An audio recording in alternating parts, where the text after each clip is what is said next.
Olá, vamos dar início aqui a mais uma aula de resolução de questões de processo civil. Eu me chamo Moacir Ribeiro, sou juiz de direito, professor aqui do curso Estude. Como de costume, a questão vai aparecer aí na sua tela. Você vai pausar o vídeo e vai responder a questão sem consultar. Logo em seguida, você vai retomar a gravação e juntos nós iremos analisar a questão assertiva por assertiva. E ao final, você vai poder comparar aquilo que você acertou, aquilo que você errou, aquilo que você sabia ou não sabia. Afinal de contas, e como eu sempre digo, aqui é o momento de você aprender que o concurso que você almeja está logo ali na frente aguardando. Então vamos lá. Questão na tela. A questão é para o cargo de Juiz de Direito Substituto 2021, Tribunal de Justiça do Paraná, Fundação Getúlio Vargas. Então, você vai pausar o vídeo quando eu falar já e vai tentar responder a questão sem consultar. Então vamos lá? Pode pausar o vídeo. E aí, o que achou da questão? Bom, como é possível perceber, a questão exige conhecimentos relacionados ao tema cooperação jurídica internacional e cooperação judiciária nacional.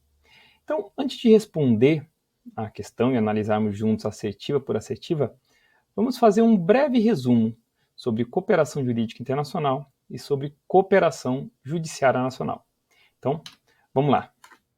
Bom, cooperação jurídica internacional tem previsão no artigo 2, artigo 26 ao artigo 41 do CPC, lembrando que não está limitado somente a esse dispositivo, a tratados internacionais, regulamento também o tema.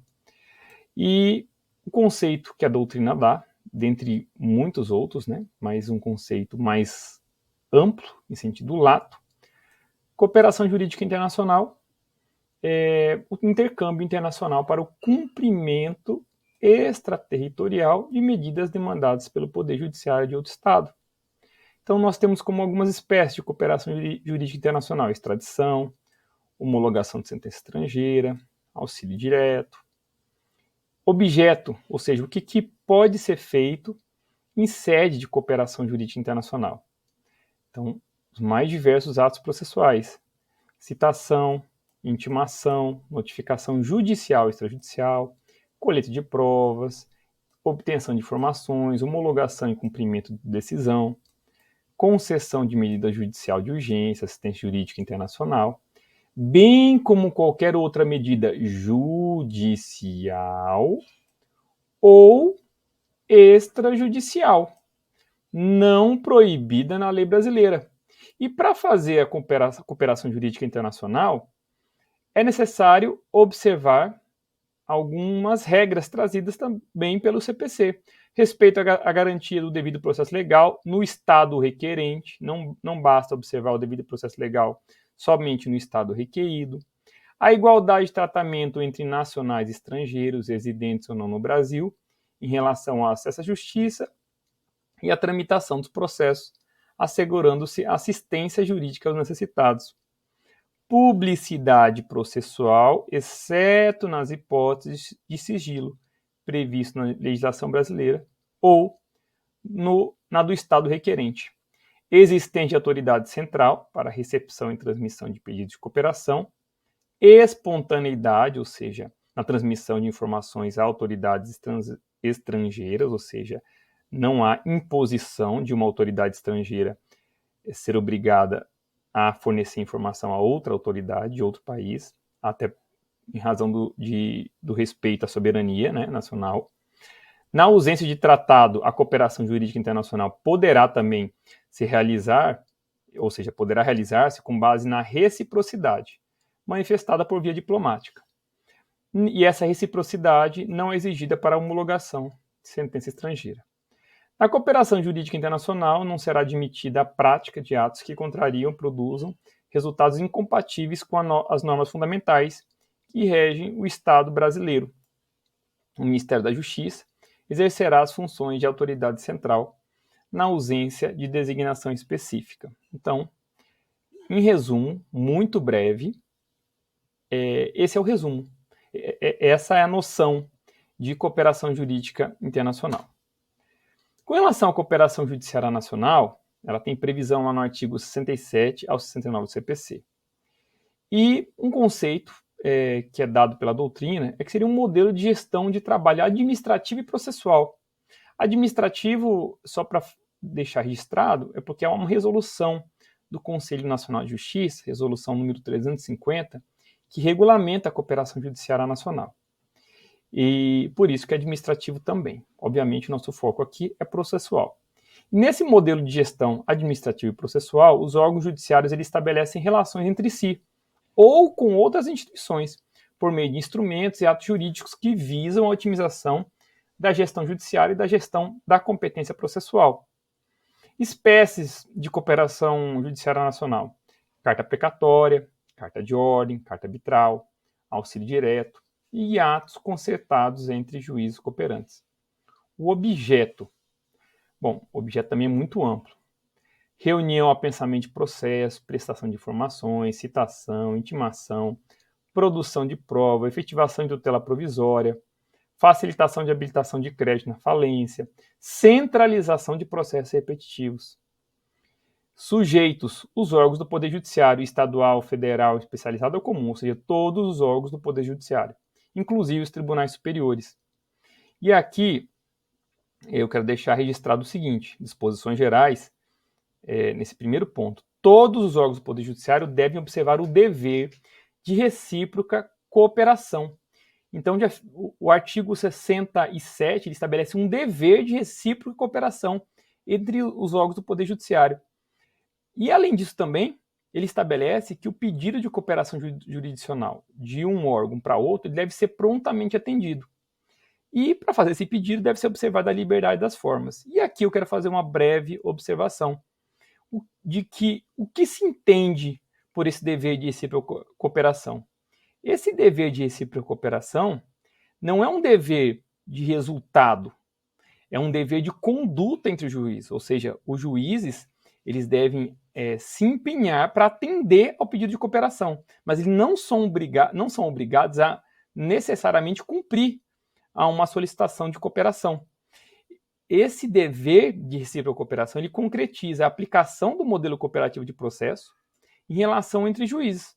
Então, aqueles deveres de esclarecimento, diálogo e auxílio, que tradicionalmente nós estudávamos somente com relação entre juiz e parte, ou parte e parte, também deve ser aplicado agora na relação jurídica processual entre juízes, o que é, de fato, muito interessante e até um rompimento de um paradigma, né? E vale destacar também a natureza jurídica desse ato concertado que eu mencionei, que seria uma espécie de cooperação, né? A doutrina majoritária estabelece que esse ato concertado é um negócio jurídico processual entre juízes. Olha só que interessante. Mas vamos continuar aqui, tentar responder nossa questão. Vamos lá, então. A assertiva A, ela diz o seguinte: a cooperação jurídica internacional terá por objeto medidas judiciais, ficando excluídas as medidas extrajudiciais. Será? Olha o que diz o artigo 27, inciso 6. A cooperação jurídica internacional terá por objeto qualquer outra medida judicial ou extrajudicial não proibida na lei brasileira. Então, a assertiva A está errada, porque ela estabelece que ficam excluídas as medidas extrajudiciais. E não ficam, né? É possível a cooperação jurídica internacional ter por objeto uma medida extrajudicial. Vamos continuar aqui, então. A assertiva A está errada. Assertiva B. Na cooperação jurídica internacional, a publicidade dos atos processuais praticados no Brasil deverá observar as hipóteses de sigilo da legislação nacional, sendo irrelevantes as situações previstas na legislação do Estado requerente. Será se é irrelevante a previsão do Estado requerente? Olha o que diz o artigo 26, inciso 3. A cooperação jurídica internacional será regida por tratados que o Brasil faz parte e observará a publicidade processual, exceto nas hipóteses de sigilo previsto na legislação brasileira ou na do Estado requerente, ou seja, não é irrelevante a previsão de sigilo no Estado requerente. Então, essa assertiva aqui está errado, porque ela diz que é irrelevante, sendo irrelevante. E não é relevante, deve ser observado. Então, vamos continuar. Assertiva C. Compete ao juiz estadual do lugar em que deva ser executada a medida apreciar o pedido de auxílio direto passivo que demande a prestação de atividade jurisdicional. Vamos ver o que diz o artigo 69, parágrafo 3º aí do CPC. O pedido de cooperação jurisdicional deve ser prontamente atendido, prescinde de forma específica e pode ser executado como o pedido de cooperação, parágrafo 3º, o pedido de cooperação judiciária pode ser realizado entre órgãos jurisdicionais de diferentes ramos do Poder Judiciário. Em nenhum momento o artigo 67, 68, sobretudo 69, estabelece que é competência do juiz estadual. Pelo contrário, é qualquer ramo do Poder Judiciário. Então, a resposta da assertiva C está errado.